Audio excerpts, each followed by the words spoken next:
Next up, the Fresno State Bulldogs.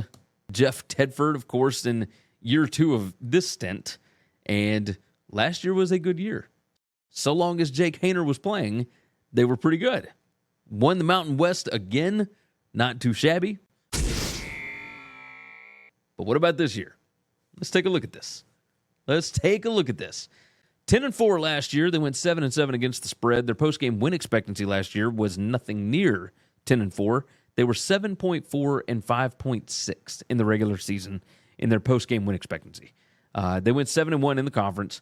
Their projected record this year, 7.92 and 4.08. So about 8-4.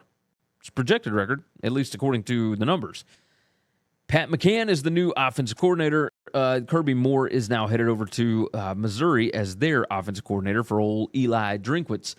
Jake Haener. Let's talk about him. Fantastic. He and Jordan Mims last year. They're losing 4 of their top 5 wide receivers. Kirby Moore is gone. This offense is going to look completely different, except Jeff Tedford knows what he's doing on that side of the ball. He always has. The quarterback, Logan Fife, he was expected to be the starter. We're going to start on offense here. He was expected to be the starter this year. The team went 2-3 in games in which he played. He threw 2 touchdowns and 6 interceptions. So, of course, they brought in quarterback Mikey Keene from UCF. He's the transfer. I think everybody kind of expects him to take the starting role here. They brought in 4 JUCO wide receivers because they lost 6 of the top 7 pass catchers. The offensive line returned 72% of the snaps. I think that's going to help with continuity here. The running backs, Malik Sherrod and Damian Moore, who, of course, came over from Cal, they should be pretty good as far as the running back core is concerned. As far as the defense was pretty good last year. Number 53 PPA per drive.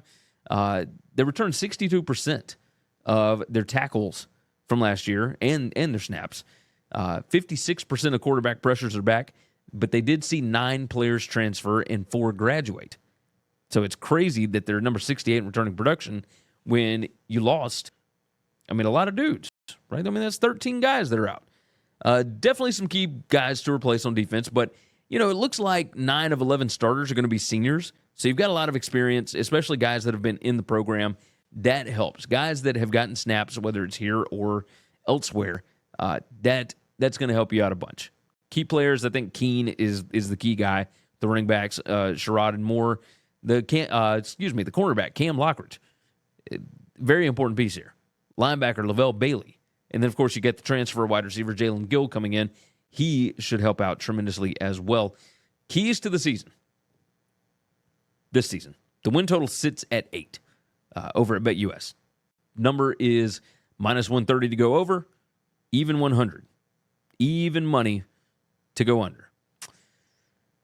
I wish this thing was 8.5 or 7.5 or something, because I got to tell you, I think it's going to hit right at 8. I got losses to Purdue. I got a loss to Wyoming, a loss to San Jose State, a loss to San Diego State. The offense, probably not going to be as good without Haener, but, Mikey Keene is intriguing, especially with Tedford still there. The schedule has winnable non-conference games. I could see them winning at Purdue in game 1 if Mikey Keene just goes off. I really think they could win at Arizona State in week 3. So, win one of those, and I think you're doing pretty good. The last 4 of the season, that's where you're going to figure out whether or not you're going to be able to win the conference. You play Boise State, at San Jose State, New Mexico, and at San Diego State. You can probably even throw week 9 in there, UNLV. I'm pretty high on them this year. But regardless, the question here is, can they continue this success even with so much coaching turnover year after year? Right? Tedford's there. He's been there, etc. But, man, you were losing offensive coordinator. You're losing staffers. You're losing just a ton of guys. And now you've got transfer churn as well. I think they go 8-4. I think they're still going to be pretty good. No divisions again. It's going to make it a little more difficult. I think the ceiling for this team, probably 10-2. The floor is they could not even make a bowl game. And we've seen this before, even under Tedford. Like, they have had some bad years, but they always tend to bounce back. Well, they had a good year last year. But number 106 in returning production, number 113 on offense, that's not promising. So, yeah. I like this team. I like what they've got. I like the pieces that they've got. But 8-4 looks about right to me, so it's right on the number. If you can get a 7.5, I would go over. If you got an 8.5, I would go under. Seems pretty easy, right? Make it simple enough. Thanks for listening to Winning Cures Everything. Make sure and follow me on Twitter @GaryWCE. If you want to toss in a question, you can email me Gary@winningcureseverything.com. Make sure and hit that subscribe button, and we'll see you next time.